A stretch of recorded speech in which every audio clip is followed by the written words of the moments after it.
is love? You know what? Let's start there. Okay. What am I supposed to be doing this thing called? So the biggest thing when it comes to love, I feel it's a special feeling where you feel rest. Listen, I got goals and things, right? Only thing is that we're also creating space for love to come in as well. And no, it doesn't have to mess up your money. No, it doesn't have to mess up your stuff. No, it doesn't mess up your family, because sometimes we allow society to take over what we say about ourselves and what we have to offer. Listeners, there's always something that we feel isn't enough. But it's like, who is it enough for? This figment of our imagination? Okay, so here's the thing, right? I actively reject the idea of loving yourself. Meaning, okay, but let me explain.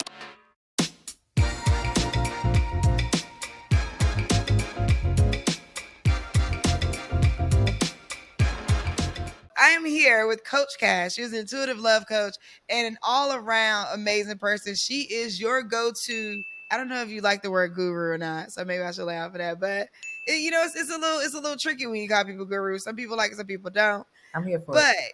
what you should know is she is your go-to expert on all things related to love and related to relationship. Welcome to the show, Coach Cass. Thanks, Omi. What's up, Omi homies? I'm so excited to be here. Yes. Well, I'm so excited to have you because I'm trying to get married. Okay, we're gonna save that for we're gonna hold that thought. First, though, I want to bring people back into understanding like what is a love coach. So let's give us just a little like what is it? Why should people contact you, kind of thing, and then we're gonna jump to talk about me because that's really why I bought you on selfishly to unpack my things. But All right, so let me bring it back a second, right? So I was dating this guy that I thought was the one, and I'm sure many people listening in have been there, right? And I got a call one day, and I found out he was married. Ooh, man, that hurt.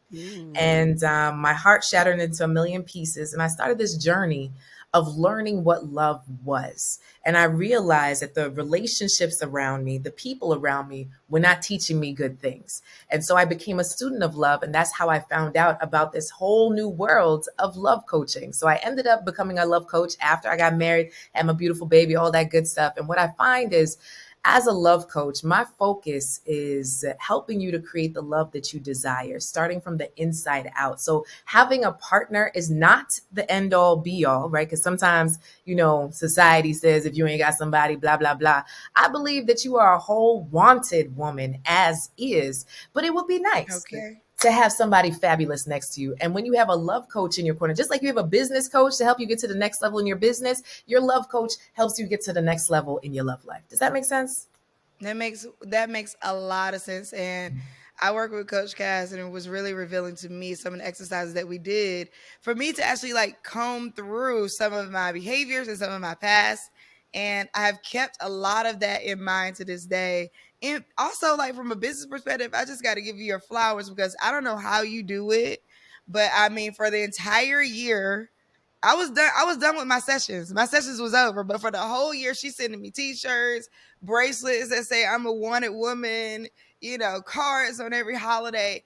How in the world? In fact, the her assistant, the happiness, what's her name? The happiness specialist, I think is her. Yes, yes. So she like immediately after the calls. So first of all, from a business standpoint, I'm trying to figure out what kind of level of automations you got set up because literally we hang up and the girl is sitting there, it's like, oh, you just met with Coach Cash. It's so amazing. Are you great? And I'm like, girl, I just hung up with her. How did you know? Like, I don't. And then I'm like, how are you remembering to send these things to, I'm guessing, hundreds of people on a regular basis throughout the year? From a business perspective, I'm interested in like, how are you maintaining all of this? So I appreciate you just recognizing that it's an ongoing struggle, right? To automate your business and to look at. So what I look at is what makes people feel special.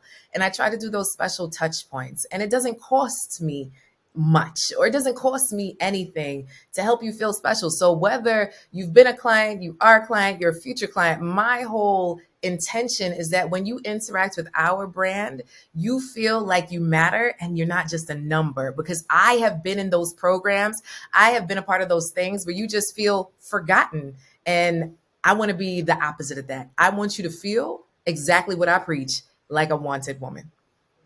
I love that so much because I think for me, as I think about like what it means to coach people, like people are always asking me stuff all the time. I was giving advice, things like that. And I'm about to introduce this thing called DM coaching. And DM coaching is like people like, oh, how can I mentor? How can you mentor me? Things like that. I don't have time for that. Like I'm running a whole company, about 20 people, employees, staff, and like, and then I'm just trying to figure it all out. I really don't have a lot of time. But if you send me a question, I can voice note you back Right. easily with no problem. That's good. So I do recognize the level of automation that you have in place, or the level of like attention. And I did feel special as a client. And it made me always remember you. So Mhm. even if I remember, because you know what they say, like you may not remember what somebody said, Yeah. but you remember how they made you feel. That is 100% the case. I do feel like the work that you've been doing, like it worked for me. Blessings. Thank you. Yeah, Yeah. so it worked for me. Okay, now let's talk about what ain't working for me. Okay. Woo. So I am, for everybody out there, and God bless Coach Cass for agreeing to give me a couple of live sessions to help y'all understand a little bit more about what it's like. But also, I am volunteering as tribute to open up my love life, or lack thereof, okay, a little bit, for y'all to really see what it's like. And I would say, like, there are some busy women out there who are listening who I feel like will really benefit from this, and maybe men too. Let me not count the men out, Yeah. because men are looking for love, Yeah. and they're looking for it in different directions. I'm a busy woman. If you're a successful, busy person in Mm. existence, right, you may be finding challenges with finding love. And that is where I find myself. So I was just sharing with them that I do a lot of readings because I'm super woo woo. So I did my 2023 reading, and what came up is the angel of Aniel. Mhm. I am not actually communing with that angel. Okay. Like I have my angels that I commune with. I'm like, Gabriel, communication, let's go, help me. Like Yeah. Archangel Michael. Okay, boom. I need to be protected. Help me. All these Orishas and everybody ancestors I'm talking to, but that love angel, I'm like, I'll combat you. We'll talk soon. Okay, stay over. We're gonna be good. And so basically, the two main things that came up in multiple readings was rest, Mm. like that I'm extremely exhausted, and focusing on my household, and love. Beautiful.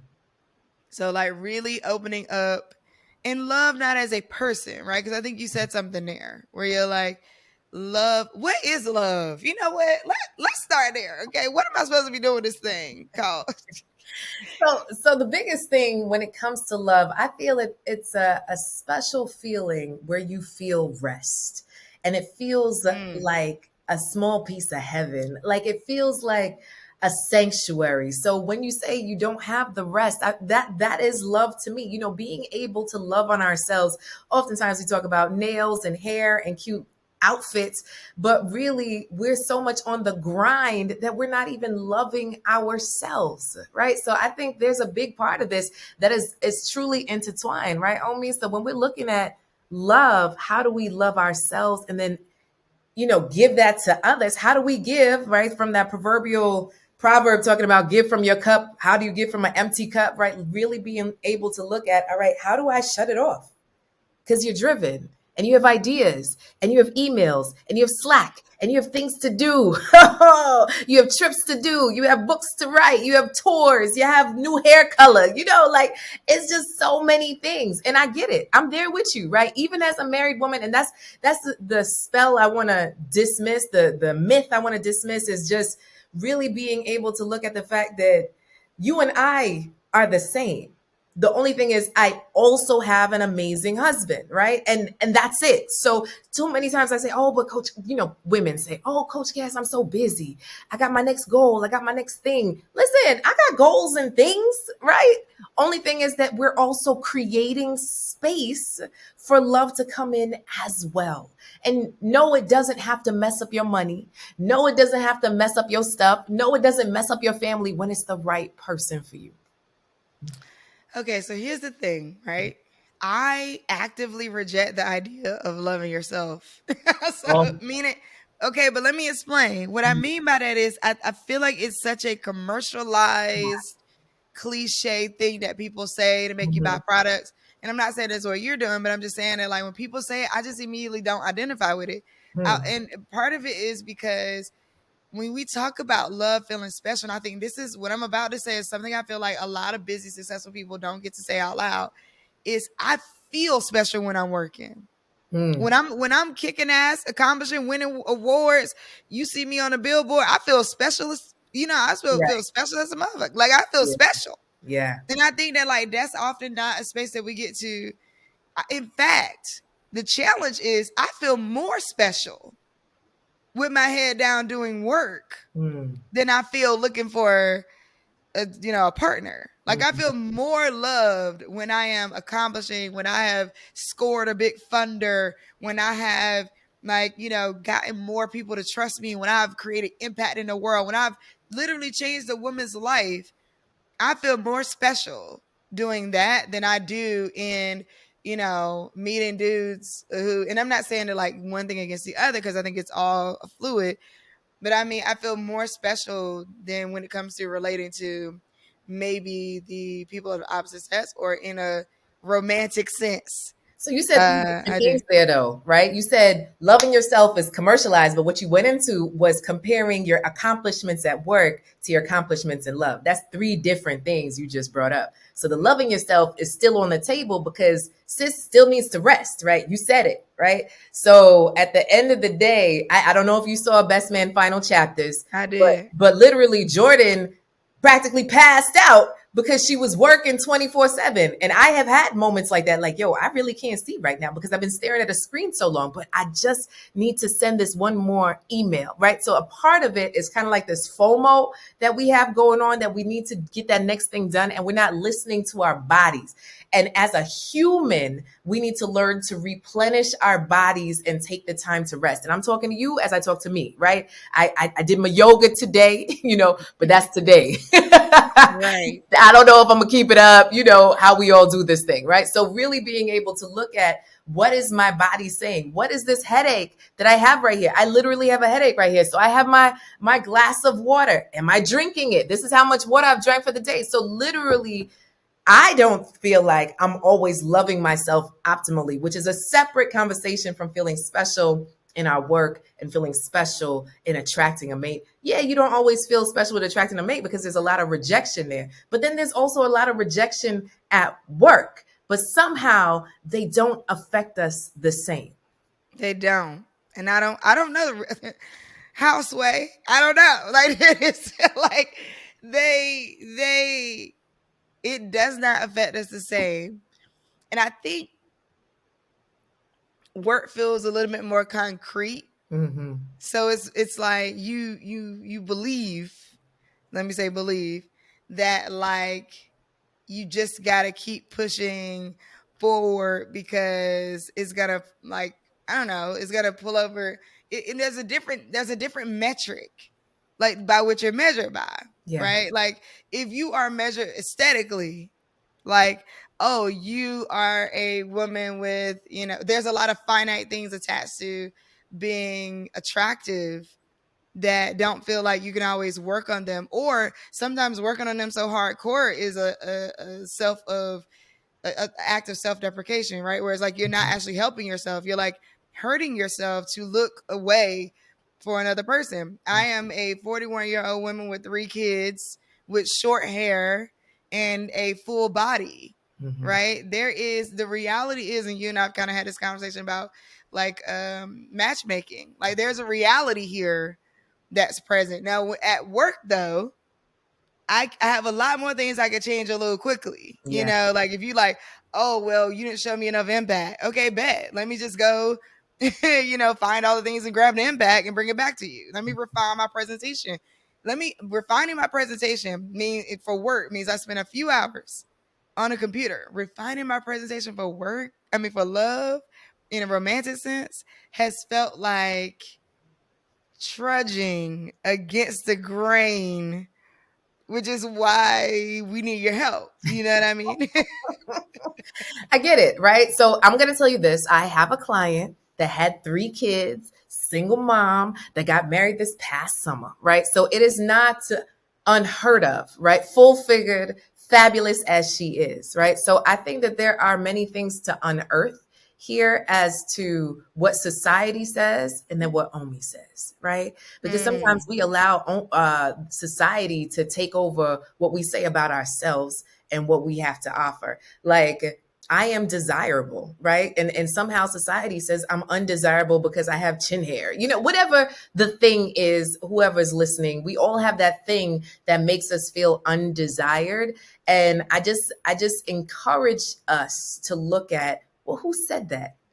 And who are they? Like, they don't know me, right? So you do end up with a stank on you, just like you do at work, right? So all of your accomplishments. So when you come to the table, you come with a certain type of, yeah, this is me. But somehow with love, our confidence sinks and goes down the drain just because we haven't had the same type of ROI or success that's measurable like it is with business. Why do you think? And how do you, what questions would you ask me Mhm. to answer to start to dig through that? Well, the first thing I would say is, what do you think are your top 3 challenges when it comes to love and having the relationship that you want? I think it is the act of finding, Hmm. am I in the right place? you know am I, or to find the person? I feel like, I'm not in the club. That ain't where I want to find somebody. I'm at conferences, but that's kind of weird. It's like a weird, like, where do I find them? Finding where am I positioned? I also do think it's some perception of myself. Like, am I thin enough? Am I um will I be attractive enough in a way? I have a nutrition coach. By the way, everybody, I believe in multiple coaches, but I have a nutrition coach, and she said, "Girl, if some dude looks at you and all he says is like, and all he got to look at is your weight, he ain't for you. All the things that you have and all the things you got, if that's what he looking at, he ain't for you." Right. And like, so I keep that in my pocket. Yeah. Like I bring that back when I have those moments Mhm. of, oh my gosh, I can't fit into these cute pants I want to put on. And I think the third one would be time, probably. But see, I got to challenge myself on the time part, because I met a guy recently that, I was interested in. It didn't end up being like a mutual, something that would carry on, but I found myself making time. Mm. So I can't, I can't say time is it anymore, because I was like, oh, I actually can, with the right attraction, can make time. So maybe the third one is just mindset. Mhm. Honestly, just being, just keeping it 100 with myself, just like stuck in like a certain mindset and rhythm about what love is, how it works, traumatic experiences, that kind of thing. Boom. Boom. Right. So those are 3 big things that can hold you back from the love you desire. If you don't have the mindset for it, like maybe you don't believe it can happen for you, maybe because of what has happened, you don't fully believe you could really choose the right person. So then you're like, you know what, let me bury myself in work because I choose work and I know what happens when I choose work. But this choosing love stuff, I don't have time to be hurt again, to go through foolishness, to be lied to. It's like all these extra layers of walls that have been built around us. And then it's looking at, okay, the perception of myself. That's huge. right? That's huge. And whether it's you or one of the listeners, there's always something that we feel isn't enough. But it's like, who is it enough for? This figment of our imagination? Like, we got this Barack slash Idris slash Hugh Jackman slash somebody made up that is not going to approve of us. Like, who is the person? We don't even have the person there, but we're still worried about what they think. And then the whole thing about where are they? Like literally, you meet people every day, but then you have put a separator in your mind like business is business and love is love. We can't mix. So there's several things to unearth here. I don't think we could do it all in one show though, Omi. We No, got there's a lot. There's a no. In lot here. fact, There's some we things about to to go chew to on. we about to go to a break. When we come back from the break, what I want to talk about is okay. Here's my glass house, right? I just listed those three things that make up all the layers of my glass house. What is the first stone to throw? Is my question. So we're gonna come right back. Y'all keep it locked right here. And we're back. Welcome back to the Omi Show. I am Omi Bell, your host, and I am here with love coach extraordinaire, Coach Cass. And I'm so excited to just be opening up my life for y'all to hear me get it together. Now, Mm.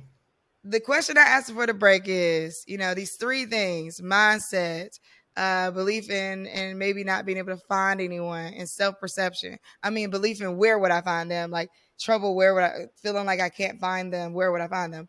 And then the self perception parts that maybe hold these three things holding me back. And my question was, if this is my glass house, then what's the first stone that I throw?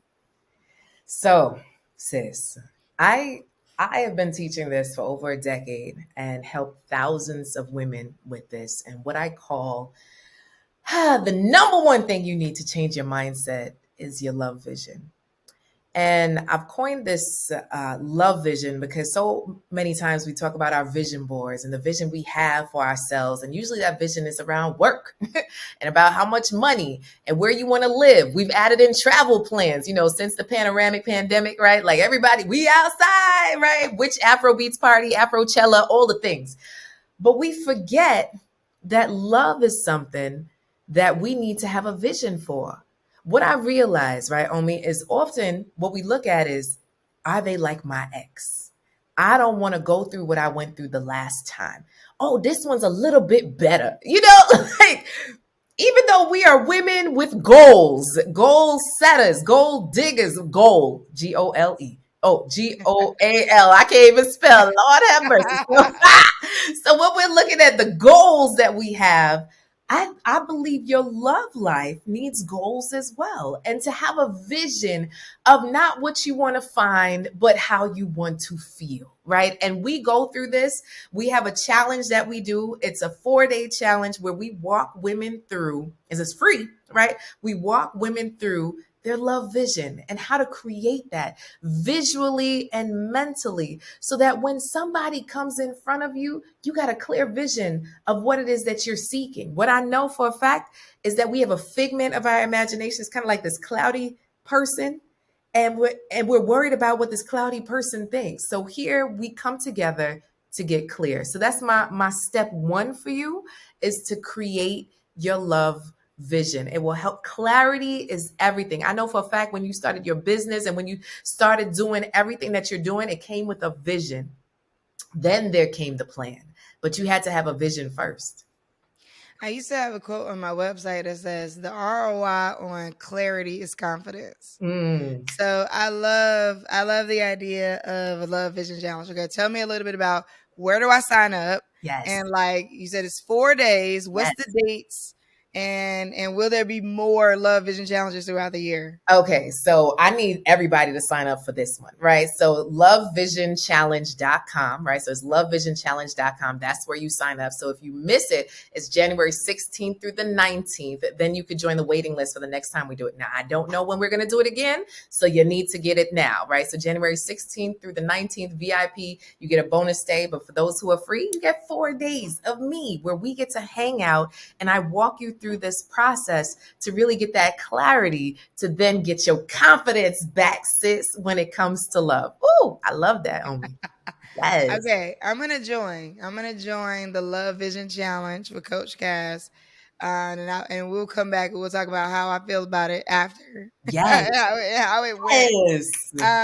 I think there's something interesting about what you're saying about like the vision board. Right now, I'm not really a big vision board person. I'll be honest. I don't know.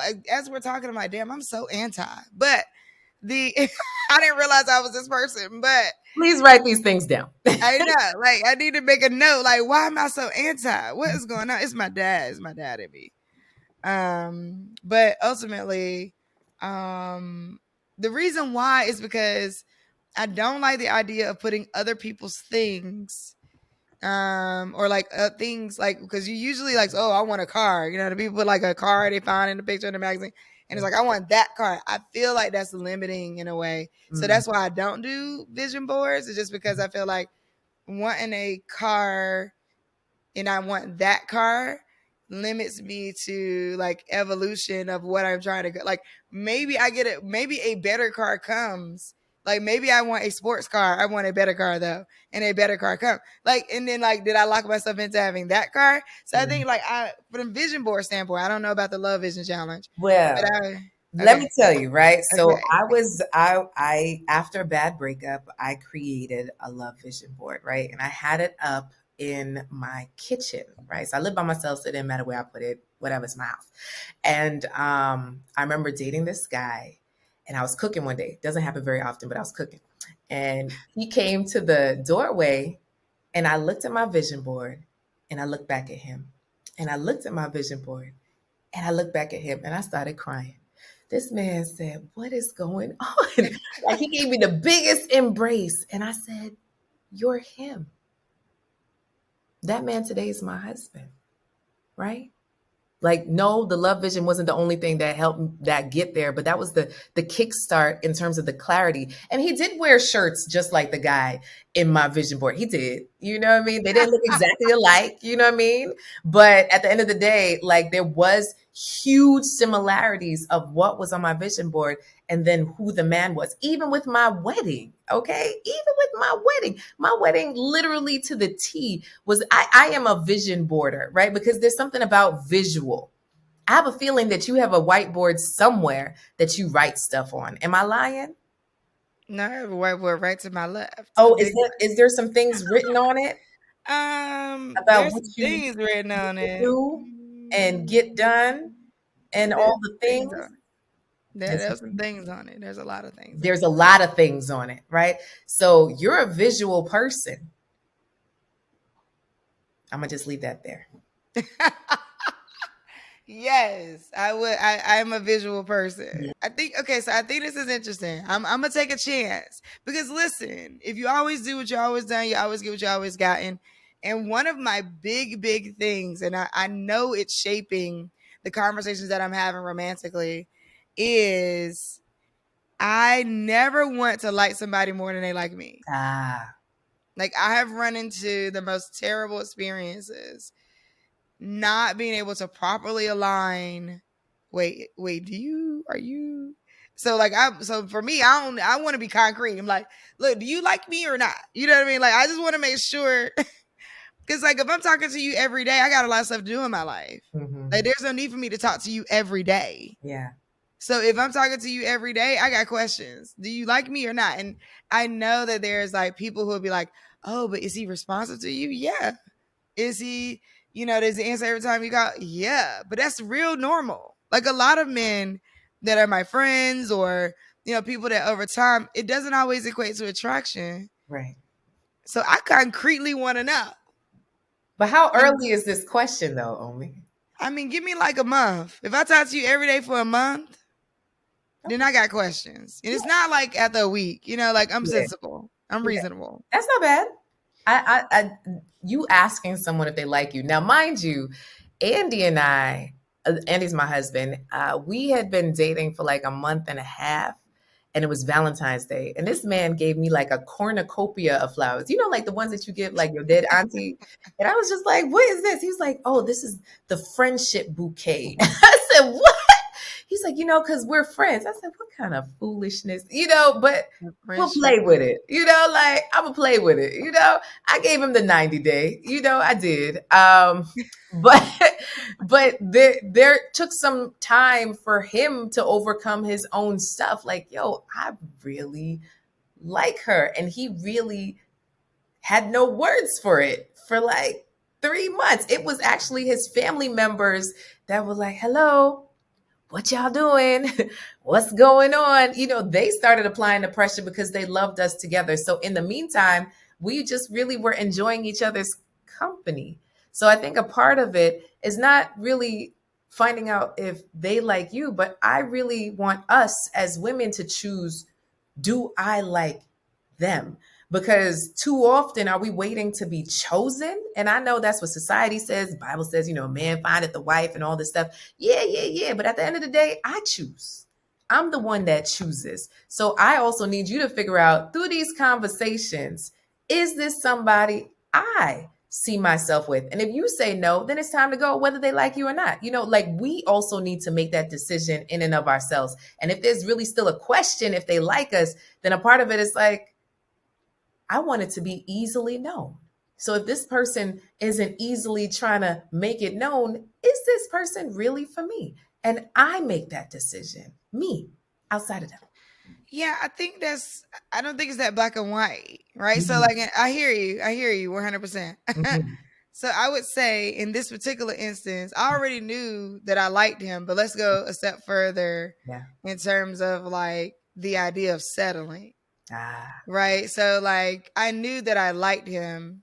I also knew that there were going to be things that we were going to have to continue to build on, right? Like, I mean, because I do believe that it's not ready made. I think that like the idea that like you're gonna come and it's like ready made and it's like, oh yeah, put it in the microwave and now and the microwave is equivalent to dating for 6 months. Oh yeah, but it's Mhm, in the microwave. We got it, pop.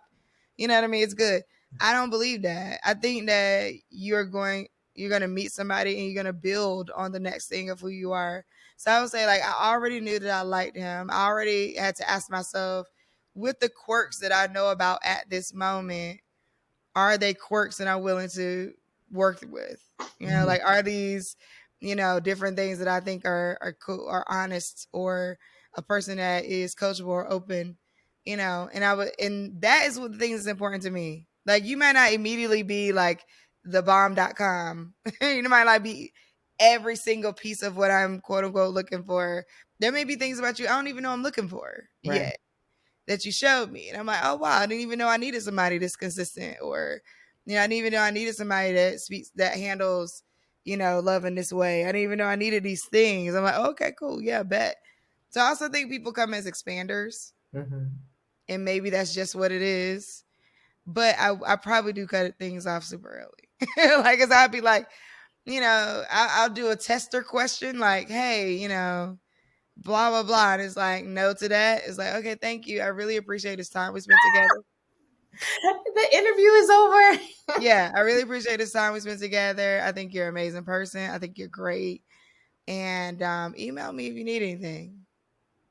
Not the email. Oh my gosh, not the email. So, going into dates, I definitely tell my clients often to look at, just getting to know a new human. We're not trying to predict a future love, a relationship, a marriage, a move in ship, whatever you're looking for. Just, I'm going on this date to gather information, gather some data, and I'm getting to know another human. Now, after this first interaction, do I want to continue to get to know them? That's it.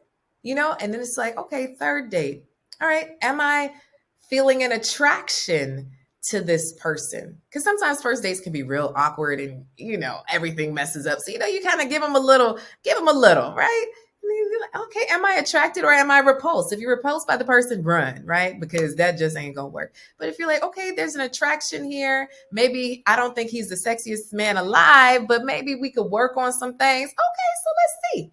right? Let's see how we align. Like I created a whole workbook, choosing the one, right? Choosing the right person workbook to have folks really work through after each date. Do I want to go on another one, right? Is this somebody I want to see again? Am I listening to what they're saying and do they align with who I am, right? I remember I had a client that wanted to get married and she kind of went on a group date with her man and friends, friends always got these extra questions, right? So they ended up Mm-hmm. asking him about marriage.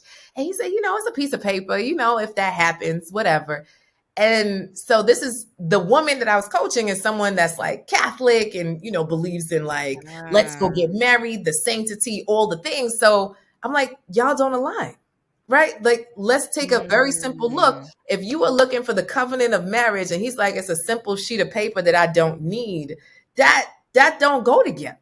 Period. Mm. And we have to be real with ourselves. But you know what? They were already sexually chemistry, all the stuff, Mm. oh, but he's so sexy, all the things. And so we get caught up. Caught up. That part. No, that part about what you just said about like do they don't align, but you get one of the things that you said to me in our coaching session when I worked with you. Once we look back at all the people that I dated in those relationships, and you're like, what's the common denominator? And I'm like, chemistry. Chemistry was the common denominator. That feeling Mhm. of like, this could be it. You could be the one. I love you so much. Oh my God. So you're having sex. You're like, you're in it to win it. You're thinking like, oh my God, this is it. I got the attention I'm looking for, all these things. And then it's a no. Do you recommend that people wait to have sex? Like what are your thoughts about like the sexual chemistry or the chemistry that comes from being so intimate? So here's the thing, it all depends on what your goals are when it comes to love. Back to that love vision, right? So if you're looking for long term love, if you're looking for something, now, yes, there's always outliers, but in the main scheme of things, sleeping with someone quickly does not guarantee a great relationship. And sometimes we feel like it will, like, well, if they got a piece of this snapper, you know what I mean? Like, there's like an inner part of us that feel like when we do acrobatics, that'll keep somebody longer. And that doesn't necessarily equal, right? So a part of it is understanding what our worth is and what we have to offer. And yes, our body is a part of the equation, but it doesn't need to be the thing that we lead with, right? Because if we sleep with person number one on date number one, and then by date five, you're like, this ain't it. Then you go over to person number two and sleep with them on date number one and go through 5 days. And, like, it gets kind of tired, like, give your vagina a rest, right? So so really being able to lead with, do I like this person more than what's happening underneath my belt is huge. Because guess what? When you running your business and you got 3 children and somebody needs to get picked up at school, right? Chemistry don't lead that. Right? Like when you got to pay this bill and something's behind, or that chart that you have on your right and there's some holes to fill, chemistry don't lead that. Right? So when those things need to happen, can your spouse, can your significant other step in and assist? That stuff is not sexy. Day to day stuff ain't sexy. And when we lead with sexy, that's not regular day to day. That's my issue, right? If you talk to any couple that's been together for a long period of time, yes, there's some people that's really into kink, but even in the kink people, they still not having sex all day every day. It gets tired, right? So we really want to look at what matters to me. And yes, passion is a part of the equation. My invitation is not to just lead with passion, especially when we're just meeting people. And if we're looking for a long term connection, choose your person first. And then you could go all in, whatever your morals and values and how it lands in the scheme of things. But I really invite you to lead with your vision of love and your connection piece and your alignment piece and your value piece. And then you could come in with the passion piece. Well, it's so crazy how much I know we're talking about love, like in a romantic way, but it's so crazy how much the relationship building, as we're talking about, is also related to like relationship building in business. It's like Yeah. so close together. So my new book just dropped: Originate, Motivate, Innovate: 7 Steps for Building a $1 Billion Network. And actually, I'm talking about a lot of the same principles. Like, Hey. what matters to you? Who Mhm. are you when you show up? How do you stay in these rooms when you don't believe that people care about Black people? Or Mm. you don't, or people of color, or don't care about women? Like, how do you navigate these conversations and actually win at them when you already feel defeated and unwelcomed in the room? Yeah. Also, there's a difference between silence and being quiet. There's a difference, right? So you got to be able to tell the difference and know when to use what tool. So I think, like, we're gonna keep talking about this. I love this. We'll be on for more shows. I'm doing the challenge. Okay, I'm Hey. doing the Love Vision Challenge, January 16th through the 19th. If you want to buy the book, you can go to Amazon and just search Originate, Motivate, Innovate. You can also go to bit.ly/ Omi's new book, OMIS new book. All right, for the Love Vision Challenge, go to lovevisionchallenge.com. Thank you so much for joining me today, Coach Cass. Thank y'all all for listening, Omi homies.